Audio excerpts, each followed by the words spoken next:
Hello family, જય શ્રી કૃષ્ણ, જય બોચરમાં। તો મસ્ત મજાની સવાર થઈ ગઈ છે અને આપણે દિયાબત્તી કરી દીધી છે।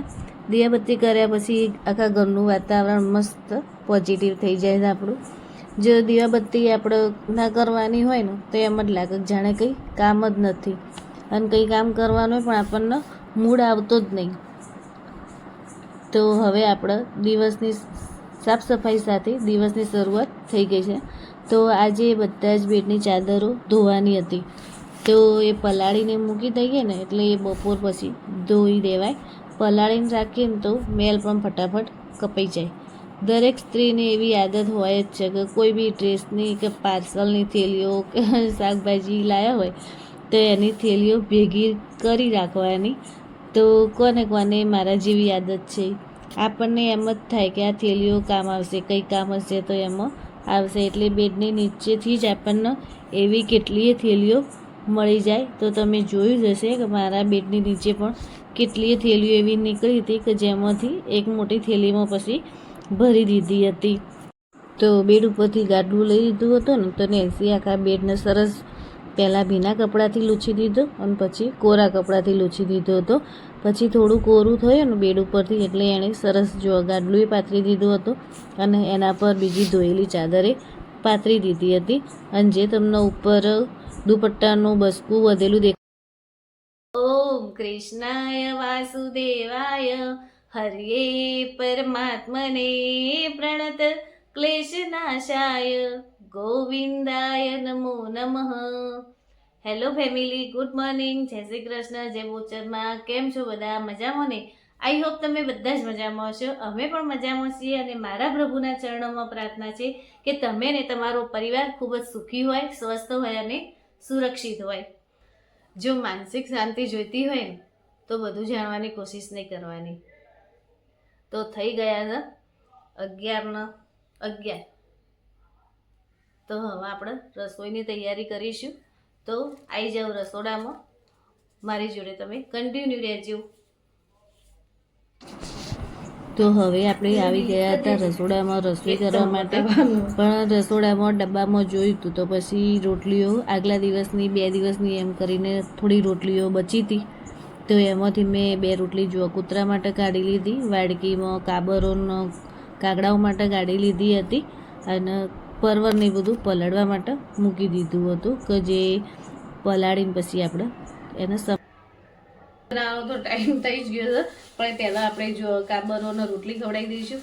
થોડી સેવો છે, રોટલી છે, રોટલીના ટુકડા કરીને નાખીશું ને એટલે કાબરો ખિસકોલીઓ એ બધું આવત છે ત્યાં આગળ। પછી આ કૂતરા માટે દૂધને રોટલી ભાગીને રાખ્યું છે, તો એક હતી આવું નીચે જઈ અને પછી જુઓ આ બોટલ ભરી દીધી છે પાણીની, તો એ કુંડાઈ ભરતી આવું, તો એટલું કામ પહેલાં પતાવી દઉં, પછી આવીને આપણે રસોઈની શરૂઆત કરીએ। રસોઈ કરતો કોઈ વાત થાય નહીં આપણને, એટલે પહેલાં ફટાફટ જઈને આ કામ કરીને આવું। તો હું નીચે ગઈ હતી અને નેન્સીને એનું કચરા પોતાનું કામ ફિનિશ થઈ ગયું હતું એટલે રસોડામાં આવી ગઈ હતી। અને આજે એને ઉતાવળ હતી કે આગળ કેરીનો રસ કાઢવાનો હતો ને આજે કેરીનો રસ ખાવાનો હતો, એટલે એને ઉતાવળ હતી કે હવે ફટાફટ મમ્મી આવે તો હું થોડું કામ કરીને રાખું તો બીજું બધું કામ આપણે નીચે પહેલાં જઈને એ કામ કરીને આવ્યા છીએ। અને હવે થોડું પહેલાં પાણી પી લઉં ઠંડુ અને પછી આપણે આગળ રોટીનો લોટ બાંધી દઈએ। ને જે કેરી પરવરને તો ધોઈને રાખ્યું હતું જ, પણ હવે મારા આગળ બધી જે પ્રોસેસ કરવાની છે ને એ હું કરી દઉં। તો પહેલાં થોડું ઠંડુ પાણી પી લઉં।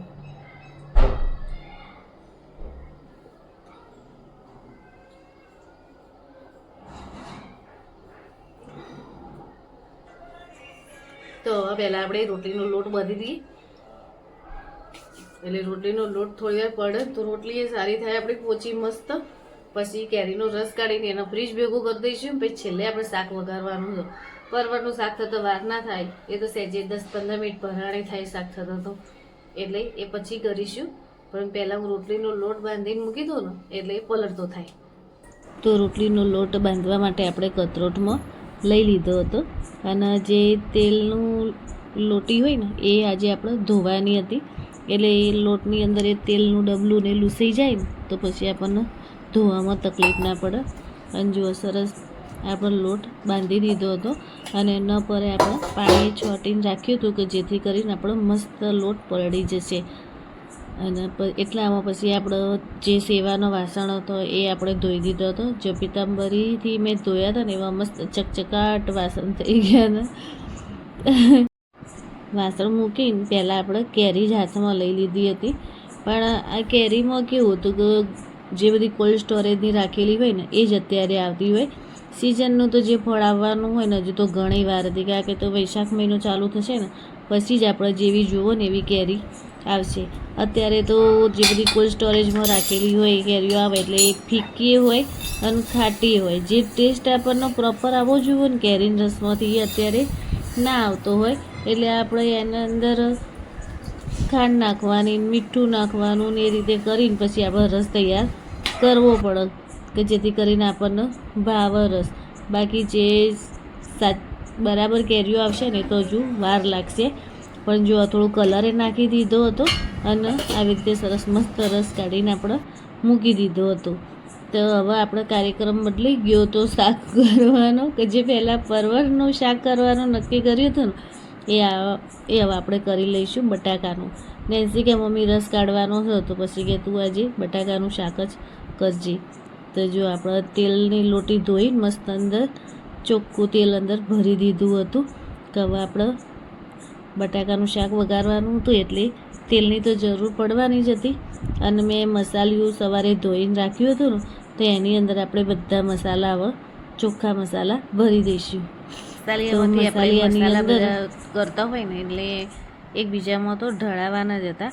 પણ અઠવાડિયું 10 દિવસ થાય ને એટલે એમ થાય કે આપણો મસાલિયું ધોઈ દઈએ ને તો સરસ એકદમ ચોખ્ખું મસાલિયું આપણને હોય તો આપણને મસાલો કરવાનું મજા આવે, રસોઈ કરવાની એ મજા આવે. એટલે જો આજે મેં કીધું ચલો તો આપણે મસાલિયાને આપણે ધોઈ દઈએ અને બધા જ મસાલા અંદર ભરી દીધા હતા. સિઝનના મસાલા તો મારા ક્યારનાય બધા આવી ગયા હતા, પણ અંદર ભરવાના બધા બાકી જ અમારા. પણ આજે રહી તો ખલાસ જ થઈ ગઈ હતી એટલે રહી ડબ્બામાં ભરી દીધી અને બીજા બધા મસાલાનું પેકિંગ અંદર મૂકી દીધું હતું. અને નેન્સી અંદર ચોકડીમાં બેઠી હતી ને તે કેમ કે જે મેં પેલું પાઉચ લીધું હતું ને CMDનું તો કેમ કે હું ભરી દઉં એને. ડબલું તો એનું હતું જ મારી જોડે, પણ આ વખતે મેં પાઉચ લીધું હતું. અને હું આવી ગઈ હતી રસોડામાં. તો રસોડામાં મારા બટાકાના શાકનો વઘાર કરવાનો હતો તો કુકર મૂકી દીધું હતું. એની અંદર તેલ લઈ લીધું, થોડી મેથી નાખી દીધી, દહીંનો વઘાર કરી દીધો, લીલા મરચાંના ટુકડા લઈ લીધા હતા, હિંગ નાખી દીધી હતી અને બટાકા અંદર વઘારી દીધા હતા. પછી એની અંદર જે આપણે બેઝિક મસાલા કરતા હોય ને એ બધા મસાલા કરી દીધા હતા. મીઠું, મરચું, હળદર, ધાણા જીરું, થોડી ખાંડ અને પાણી અંદર મિક્સ કરી અને પછી એને કુકરનું ઢાંકણું આપણે ઢાંકી 4 થી 5 સીટી બોલાવી દઈશું. અને આજે જો રસ કાઢવાનો હતો ને એટલે અમારા ઘરમાં રસ હોય ને એટલે 2 પડવાળી જ રોટલી હોય. એટલે આવી રીતે જો હું તમને બતાવું ને એવી રીતે અમે ગુલ્લા તૈયાર કરી દઈએ બધા લુવા રોટલીના. અને પછી 2 પડવાળી રોટલી એને વળી અને પછી એને ખોલીએ ને એટલે સરસ 2 પડ છૂટા પડી જાય. પછી એને ઘી લગાવી મૂકી દેવાના. તો જુઓ તમને દેખાતું જ હશે વિડીયોમાં. તો એકેય રોટલી એવી તૂટતી એ નહીં અને 2 રોટલી સરસ આખી જ ખુલે છે. કે જ્યારે આપણે 2 લુવા ભેગા કરીએ ને એટલે એની અંદર થોડો લોટ લગાવવાનો અને થોડું તેલ લગાવવાનું કે જેથી કરીને આપણે 2 રોટલીઓ સરસ છૂટીએ પડી જાય. જેમ આપણે ફરસી પૂરીનું કરતા હોય ને એમાં એવી રીતે જ લગાવતા હોઈએ છીએ. તો જુઓ આપણી સરસ રોટલીઓ બધી બની જશે. અને બધી રોટલીને આપણે ઘી લગાવીને ડબ્બામાં મૂકી દઈશું એટલે સુકાઈએ ના જાય. નહીં તો 2 પડવાળી રોટલીમાં કેવું થાય કે સુકાઈએ જલ્દી જાય. તો જો પંખા નીચે એક એવી રીતે ડબ્બો આવી જાય ને ખુલ્લો હોય વળી તો એ સુકાઈ જાય. અને જો આપણું બટાકાનું શાક એ મસ્ત બની ગયું છે. અને જમવા માટે અમે બેસી ગયા હતા અને ભગવાનની થાળી અમે પીરસી દીધી હતી. તો જો આ થાળીમાં મસ્ત રસ, રોટલી, શાક. તો રસની અંદર મીઠું પછી સૂંઠ 2 મિક્સ કરી દીધું હતું અને પછી એની અંદર ઘી નાખ્યું હતું અને પછી અમે સરસ જમી લીધું હતું. અને સાંજે પછી સવારે પેલું મલાઈ કાઢીને રાખી હતી ને તો એનું મારે માખણને કરવાનું હતું. તો જુઓ સરસ માખણ કાઢી લીધું છે અને ભગવાનને ધરાવવા માટે મેં છાલિયામાં કાઢી લીધું હતું. અને પછી મેં હાથ ધોવાના હતા, મારા માખણવાળા હતા અને બ્લેન્ડરને મારે ધોવાનું હતું. તો ગરમ પાણી ધોઈએ ને તો બધી ચીકાશ જતી રહે. તો ચીકાશ કાઢવા માટે મેં ગરમ પાણી કરી દીધું હતું અને હાથે મેં મારા ગરમ પાણીથી ધોઈ દીધા હતા. પછી સાબુ લઈને અને બ્લેન્ડરને સરસ ઘસી ધોઈ દીધું હતું. ગરમ પાણીથી આપણે ધોઈએ બ્લેન્ડરને પણ થોડીક તો સ્મેલ અંદર રહી જ જાય, પણ જો સાબુથી સરસ ધોઈ દીધું હોય ને તો અંદર સહેજે પછી સ્મેલ આવતી નહીં. અને આપણે માખણ જે બનાવ્યું હતું ને એનું ઘી કરવાય મૂકી દીધું હતું. તો ભગવાનને જો આપણે પડાડી દીધા હતા, પંખો ચાલુ કરી દીધો હતો એમના આગળ, અને આખો બેડા ભગવાન માટેનો જ છે મારે. તો આ સાથે હું મારો વિડીયો અહીંયા જ પૂરો કરું છું. જો તમને મારો વિડીયો થોડો પણ ગમ્યો હોય તો મારા વિડીયોને લાઈક કરજો, શેર કરજો અને સબસ્ક્રાઈબ કરજો. તો મળીએ કોઈ નવા